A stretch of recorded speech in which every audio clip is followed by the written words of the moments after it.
Hello, Professor of Laughs here, discussing one of the legendary one-liner comedians of all time, Mitch Hedberg. Some would say probably only second to Rodney Dangerfield in that category. As far as he's also a very quotable comedian, comics on long drives would often sit there and quote Mitch Hedberg bits. Born and raised in St. Paul, Minnesota, he eventually made his way to Florida, where he began his career in stand-up.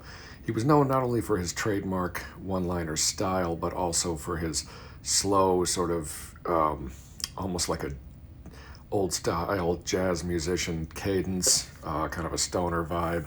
Would often wear sunglasses and stare at the ground, which comes from his crippling stage fright, but even long after he seemed to have overcome that fright, he still had that style. Some of his most legendary lines were, "I used to do drugs, I still do, but I used to too. No matter how hard I try when I play tennis, I will never be as good as a wall. I think Pringle's original intention was to make tennis balls, but on the first day a shipment of potatoes showed up and they're a laid-back company, they said, fine, cut 'em up."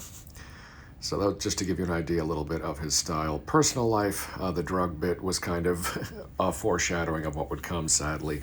I had issues with several drugs, but heroin ended up being the one that he was in rehab for several times. And although he continued working and pressed on with his career, it did limit some of the tours he could be on. Remember, one Comedy Central tour with Dave Attell had to be postponed, or he had to be taken off of it.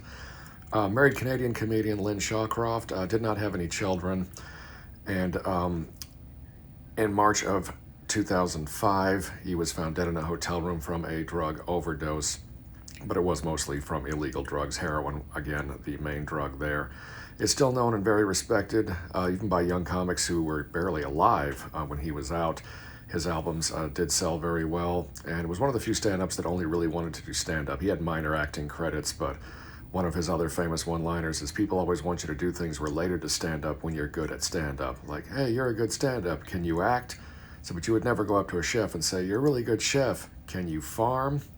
Here's one of his lines again that people really liked. I haven't slept for 10 days because that would be too long. Some of his were more than one line if you really planned it out. Like every book is a children's book if the kid can read. He would take a pause and a cadence, not only between the joke, but also at the end, so the audience could hurry up and catch up and get it.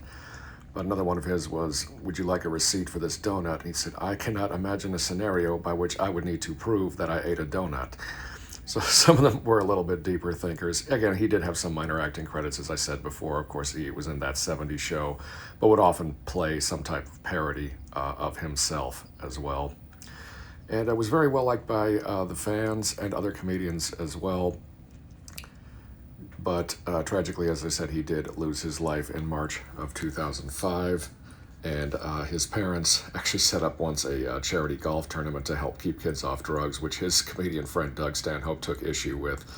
Loving his parents, Mary and Arn, sadly Mary passed away about 7 years after Mitch, but saying you pretty much took everything your son was about and flipped it on its head. He hated sports, but he loved drugs. And that would be kind of a difficult charity to set up, a charity pie-eating contest to help keep kids out of sports or something of that nature. I said, passed away at the too young age of 37 and is still very beloved by comedians today.